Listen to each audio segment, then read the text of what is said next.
Então a lei nos faz ter a necessidade de um Salvador, de alguém que morra em nosso lugar, que leve as maldições em nosso lugar.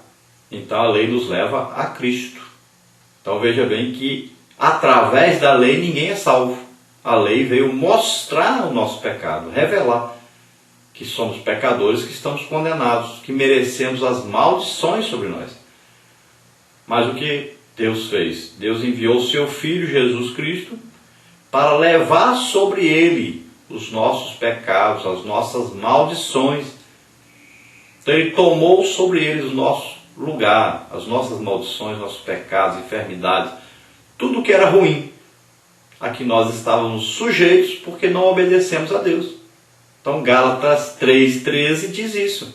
Cristo nos resgatou da maldição da lei, fazendo-se maldição em nosso lugar, porque está escrito: maldito todo aquele que for pendurado no madeiro. Para que ele fez isso? Para que a bênção de Abraão chegasse até nós e para que nós recebêssemos, pela fé, o Espírito Santo, a salvação, a comunhão com Deus. Então veja bem que agora, pela fé, entramos no reino de Deus, pela graça de Deus que Ele nos ofereceu a salvação através de Jesus Cristo. Então, para este povo de Israel, eles tinham o quê? Normas a cumprir e jamais conseguiriam entrar no repouso, no descanso que Deus tinha preparado para eles, pela lei, cumprindo a lei, porque eles nunca conseguiriam cumprir. Então Moisés era um representante dessa lei e não poderia entrar mesmo. Então, vejamos que Josué entra, ele é um substituto, mas não um representante da lei. E ele nunca consegue cumprir o que ele deveria cumprir, que era dominar toda a terra. Ele nunca conseguiu o descanso na terra, porque ele nunca conseguiu dominar a terra toda, que era para ele possuir. Ele fez aliança com o inimigo, ele deixou muitos inimigos viverem ali. Depois dele ficou pior ainda. Então, nunca conseguiu entrar no descanso.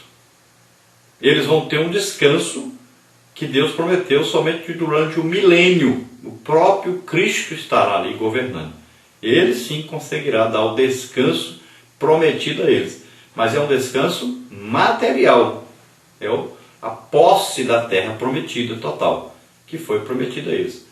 Agora, a partir do momento que eles o aceitarem como Senhor e Salvador, eles terão então o descanso espiritual que nós obtemos já quando nós aceitamos a Jesus como Senhor e Salvador. Aí é o descanso espiritual, eterno. Nós temos a vida eterna. Estaremos para sempre com o Senhor. Temos a salvação garantida. Isso nós vamos estudar mais à frente, falando então para a igreja.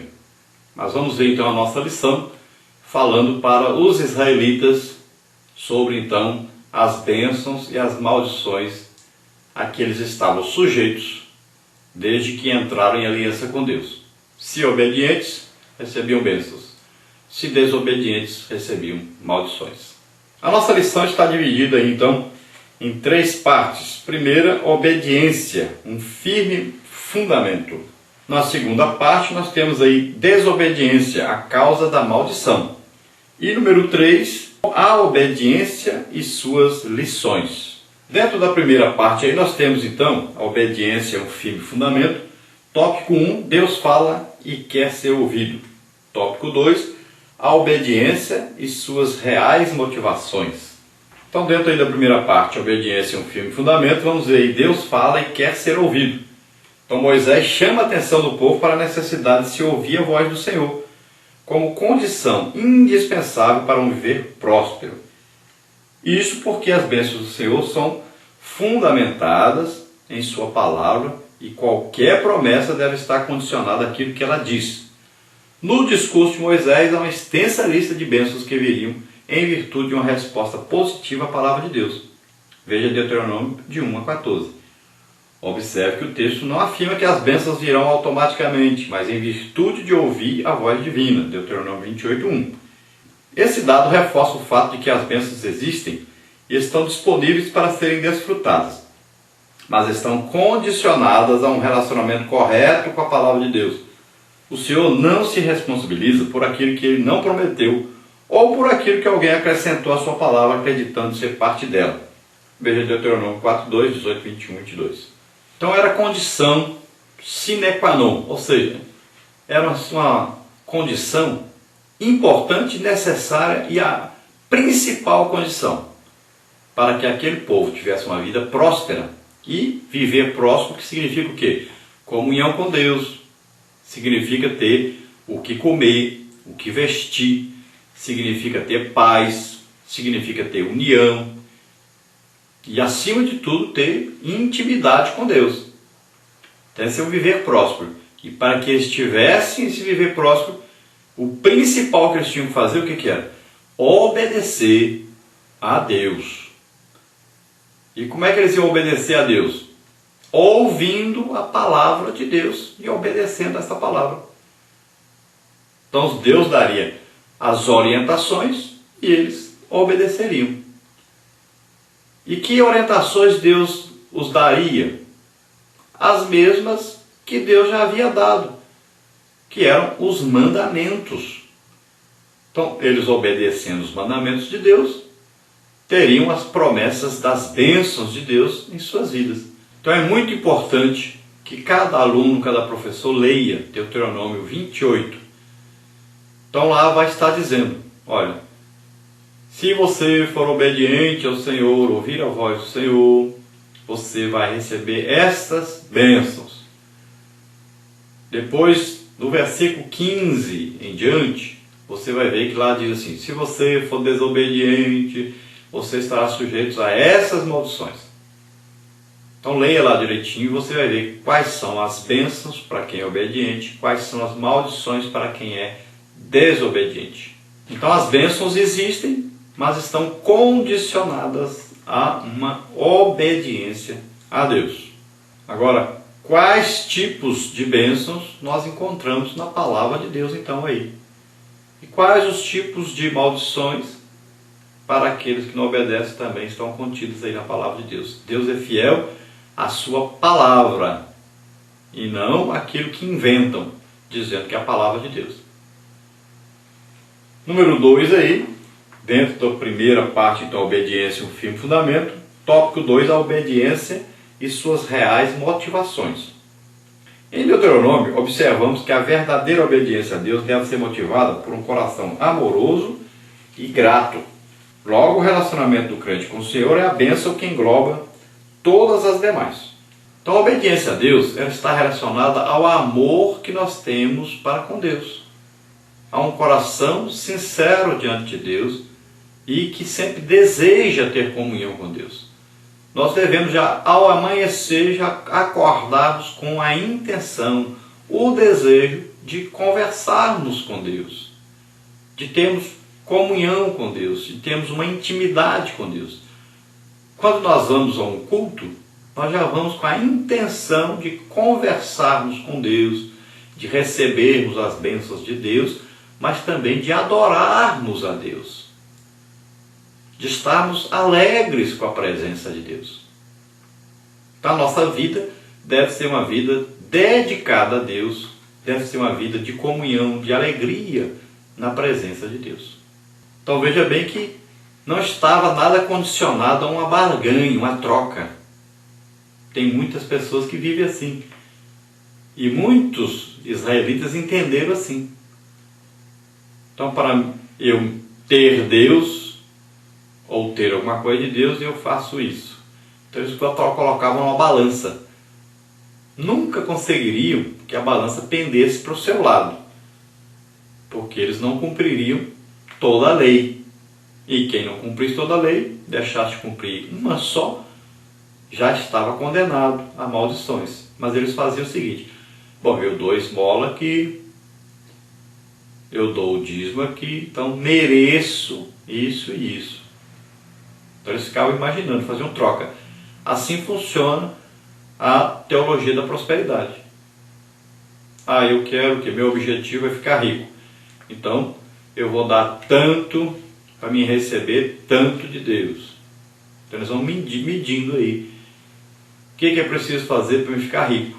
E eles vão fazendo isso. Eu preciso dar o dízimo. Eu preciso dar uma oferta ali.